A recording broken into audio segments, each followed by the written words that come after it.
Assalamualaikum warahmatullahi wabarakatuh. Alhamdulillahirabbil alamin. Pertama-tama, mari kita panjatkan puji syukur kehadirat Allah Subhanahu wa taala yang telah melimpahkan berbagai nikmat-Nya, antara lain nikmat Islam, nikmat iman, kesehatan, dan kesempatan. Sehingga pada kesempatan ini kita dapat berkumpul di tempat yang sederhana ini. Salawat dan salam tidak lupa saya sampaikan pada Nabi besar Muhammad SAW yang merupakan Nabi Agung yang telah membawa kita dari alam kegelapan menuju alam yang terang benderang seperti saat ini. Adapun acara kita pada hari ini yaitu sosialisasi budaya positif oleh calon guru penggerak angkatan 6. Dalam hal ini, Bapak dan Ibu guru calon guru penggerak akan menyajikan beberapa topik kaitan dengan budaya positif.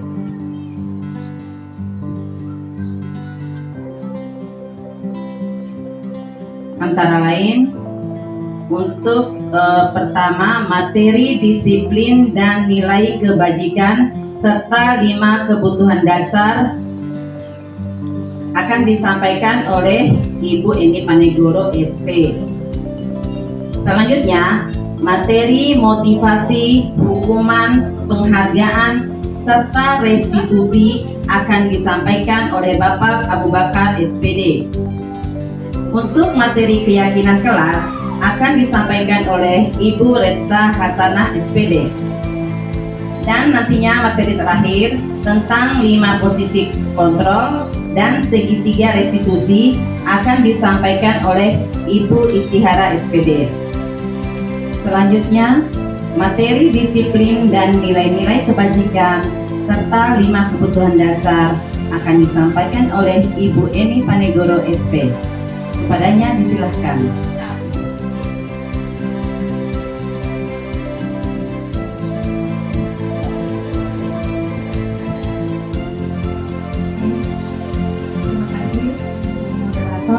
Assalamualaikum warahmatullahi wabarakatuh. Pada hari ini, sosialisasi budaya positif, saya akan menyampaikan materi tentang disiplin positif dan nilai-nilai kebajikan universal. Yang pertama, kita bahas tentang disiplin positif. Kalau kita bicara tentang disiplin positif, pasti Bapak Ibu guru mikirnya kalau anak-anak disiplin pasti pembelajaran akan lancar.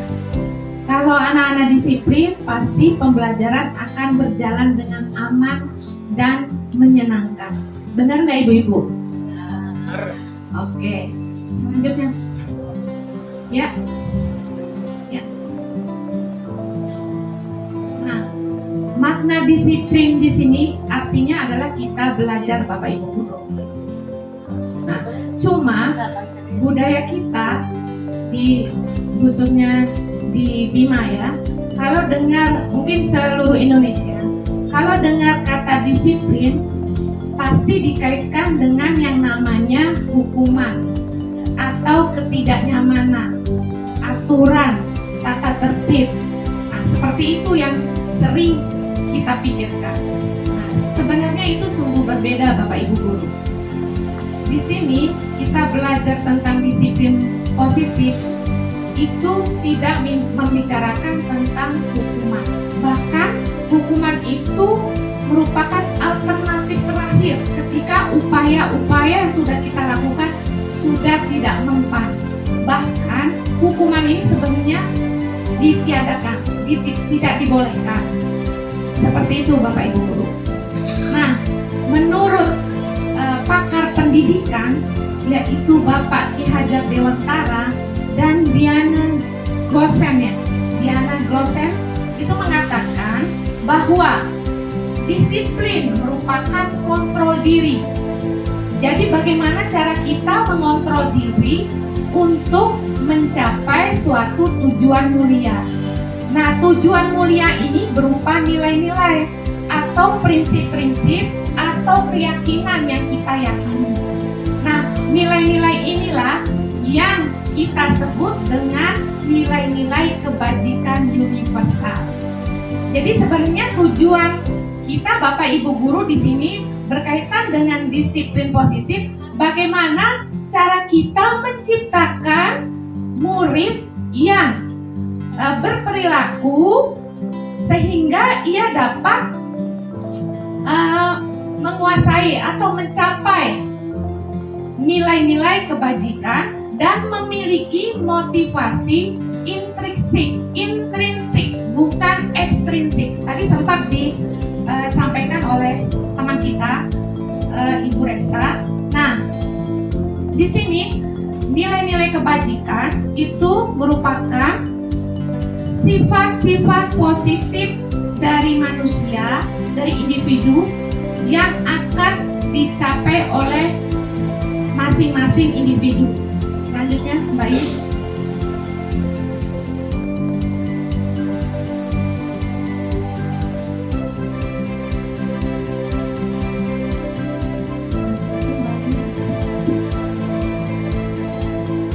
Nilai-nilai kebajikan.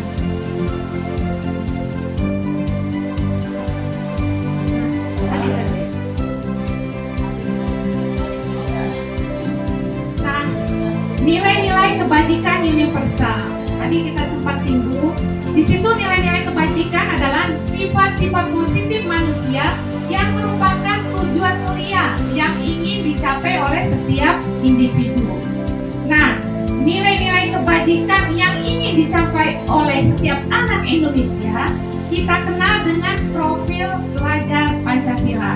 Tentunya Bapak Ibu guru sudah tahu ada 6 profil pelajar Pancasila. Yang pertama, beriman, bertakwa kepada Tuhan Yang Maha Esa dan berakhlak mulia. Kedua, mandiri. Ketiga, bernalar kritis. Keempat, berkebinekaan global. Yang kelima, bergotong royong. Dan yang keenam adalah kreatif. Nah, selain itu, nilai-nilai kebajikan di sini bisa berupa misalkan saling menghargai, saling menghormati, disiplin, peduli, seperti itu ya Bapak Ibu. Ya Bapak Ibu guru, maksudnya ini kata-kata yang positif. Kalau untuk nilai-nilai kebajikan universal, dia bersifat universal. Oke, selanjutnya.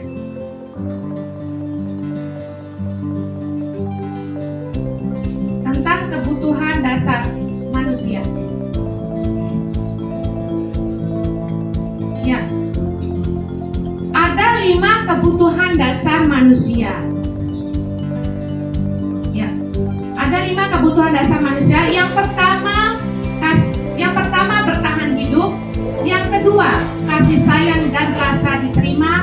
Yang ketiga, penguasaan. Yang keempat, kebebasan. Dan yang kelima, kesenangan. Selanjutnya. Yang pertama, bertahan hidup atau survival. Kebutuhan yang bersifat fisiologis untuk bertahan hidup, misalnya kesehatan, rumah, dan makanan.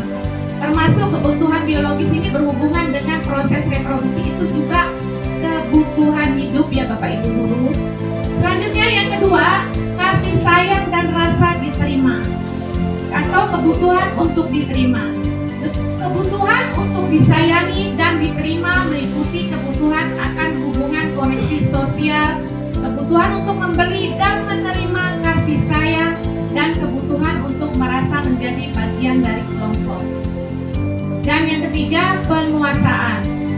Kebutuhan ini berhubungan dengan kekuatan untuk mencapai sesuatu, menjadi kompeten, menjadi terampil, merasa diakui, merasa dihargai, merasa dianggap. Itu merupakan kebutuhan penguasaan.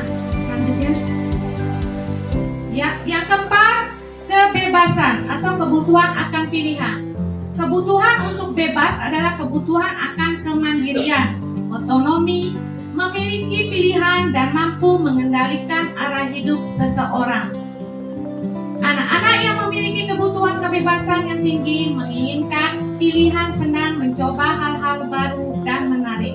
Dan yang kelima adalah kesenangan, kebutuhan untuk merasa senang. Kebutuhan akan kesenangan adalah kebutuhan untuk mencari kesenangan, bermain dan tertawa. Anak-anak yang memiliki kebutuhan kesenangan tinggi biasanya ingin menikmati apa yang dilakukan. selanjutnya. Ya. Contohnya begini Bapak Ibu Guru. Ada kasus si Doni, dia selalu mengambil makanan teman-temannya. Nah, untuk pada kasus bertahan hidup, ketika gurunya bertanya, kenapa Doni kamu mengambil makanan temanmu? Ketika dia menjawab alasannya karena saya lapar, itu berarti dia sedang memenuhi kebutuhan untuk bertahan hidup. Yang kedua, misalnya Doni ditanya kenapa kamu memakan, mengambil makanan temanmu. Ketika alasannya Doni menjawab karena saya ingin cari perhatian aja ibu dari teman-teman saya, seperti itu, cuma mengganggu supaya saya tuh diperhatiin. Nah, berarti Doni itu sedang memenuhi kebutuhan akan kasih sayang. Seperti itu Bapak Ibu Guru. Nah, ketika ditanya alasannya Doni kenapa kamu ambil makanan teman-temanmu, Bu, orang tua saya membawa bekal, memberikan bekal kepada saya itu aja. Saya pengen menikmati bekal makanan teman yang beragam. Seperti itu berarti Doni sedang memenuhi kebutuhan kesenangan. Seperti itu Bapak Ibu ya. Nah, ini ada contohnya Bapak Ibu bisa lihat di slide. Kasus yang pertama, ibu guru bilang, aku tidak boleh bersenandung sewaktu mengerjakan tugas. Katanya kelas harus tenang, tidak ada suara, padahal aku suka dan senang menyanyi. Kira-kira kebutuhan apa Bapak Ibu? Kesenangan, betul sekali. Ya. Yang kedua, 100 untuk Pak Dasmi. Yang kedua, ibu guru tidak menyapaku hari ini, padahal aku pakai jepit rambut baru. Kira-kira kebutuhan apa? Ya, kasih sayang, ya, rasa ingin diterima. Ya, selanjutnya, aku bosan. Masa belajarnya cuma gitu-gitu aja, dengerin ibu guru aja. Kira-kira kebutuhan apa Bapak Ibu? Kebebasan, luar biasa. Tepuk tangan untuk Pak Cendongo. Selanjutnya, aku sebel, gambarku tidak rapi. Malah ibu guru nunjukin ke teman-temanku di depan kelas. Kira-kira kebutuhan apa yang ingin dipenuhinya ibu guru, Bapak Ibu guru? Penguasaan. Jadi ia ingin diakui, seperti itu Bapak Ibu. Mungkin ada yang ingin ditanyakan setelah saya menyampaikan materi tentang disiplin positif, nilai-nilai kebajikan, dan 5 kebutuhan dasar. Silakan Bapak Ibu guru. Oh ya, silakan Ibu Yayu.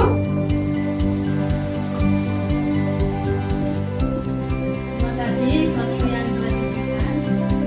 Tadi sudah dijelaskan tentang 5 kebutuhan dasar yang harus dilakukan.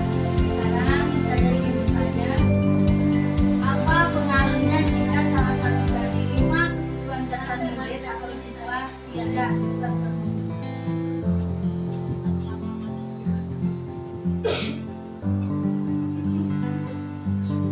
Ya, terima kasih pertanyaannya Ibu Yayu.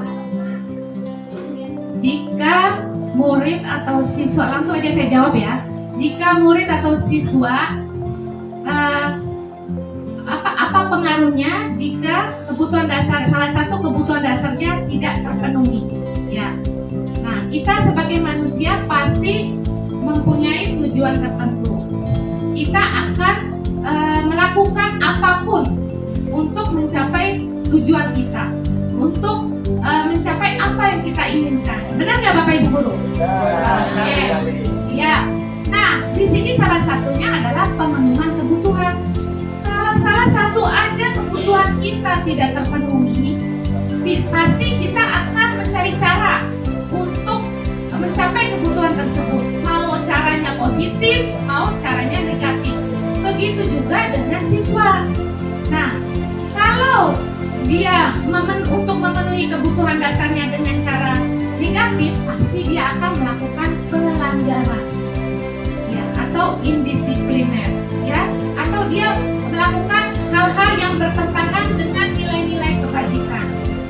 Nah, tapi kalau memang dia untuk memenuhi kebutuhan dasarnya dengan cara positif, positif, kalau misalkan ada temannya yang lebih bagus prestasinya, dia akan belajar dengan sungguh-sungguh supaya bisa menyamai temannya yang berprestasi. Nah, seperti itu. Contohnya misalnya seperti ini. Nilai atau prestasi akademiknya dia kurang berhasil. Nah, cara dia memenuhi kebutuhan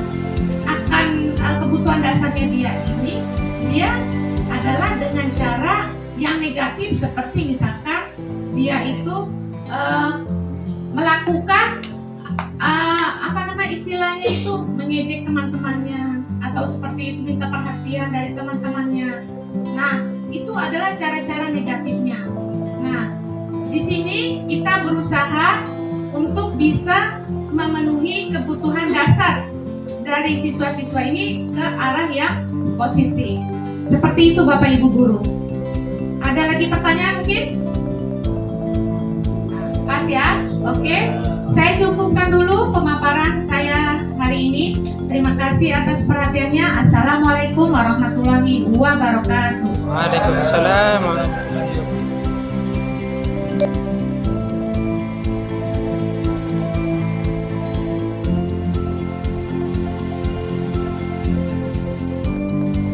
Ya, Assalamualaikum warahmatullahi wabarakatuh.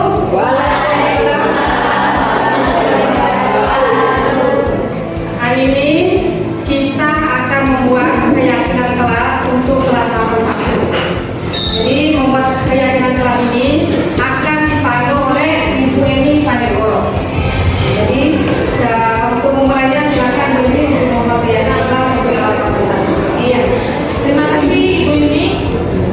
Anak-anakku sekalian, hari ini kita akan membuat keyakinan kelas. Mengapa penting membuat keyakinan kelas? Karena tindakan dan perilaku kalian di dalam kelas itu akan membuat kelas ini menjadi aman, nyaman, dan menyenangkan dipakai kalian untuk belajar. Nah, sekarang kita akan membuat keyakinan bersama ya, membuat keyakinan kelas bersama-sama. Ya, guru akan membagikan kertas ini ya, kertas berwarna pink untuk yang perempuan, sedangkan kertas berwarna kuning untuk yang laki-laki.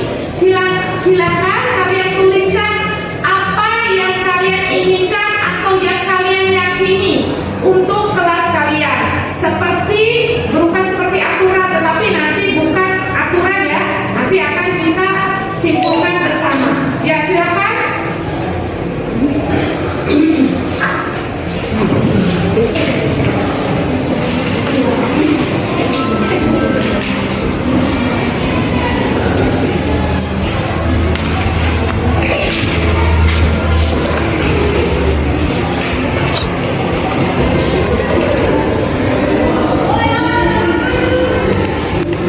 Ya, anak-anak semuanya sudah selesai menulis keyakinan kelasnya?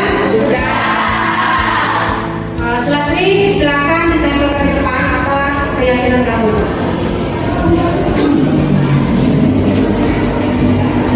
Dilanjutkan Mira. Mira. Dilanjutkan Rizky.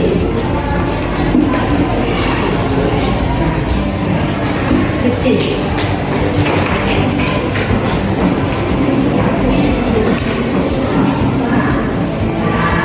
Ini adalah hasil keyakinan kelas 81 atau 8A yang kita buat secara bersama-sama.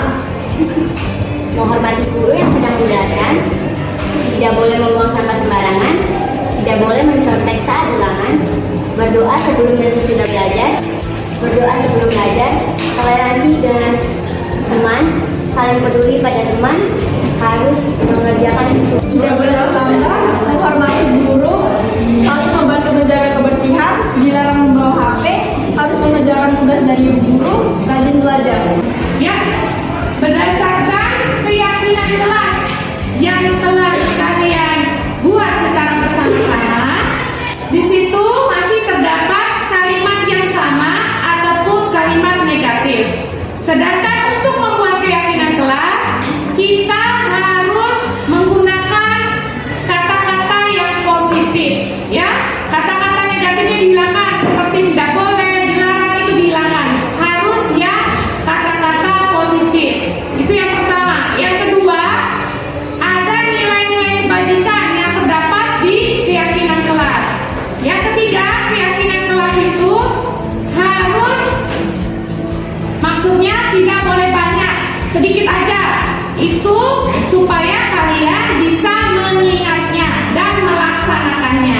Jadi telah kita simpulkan bersama keyakinan kelas untuk kelas 8A atau kelas 81 adalah sebagai berikut. Silakan Lia dan Nuril menyampaikan keyakinan kelas yang telah kalian sepakati bersama. Nomor 1, bertakwa kepada Tuhan Yang Maha Esa dan beragama mulia. Nomor 2, saling menghargai dan menghormati. Nomor 3, toleransi dan saling peduli. Nomor 4, disiplin dan tetap bertanggung jawab. Nomor 5, bergotong royong, menjaga kebersihan dan ketertiban. Nomor 6, mandiri dan kreatif. Iya, demikianlah keyakinan kelas yang telah kalian buat secara bersama-sama. Dan Ibu berharap keyakinan kelas ini harus kalian laksanakan demi kelancaran, ketenangan, dan kenyamanan kalian belajar. Terima kasih. Wassalamualaikum warahmatullahi wabarakatuh.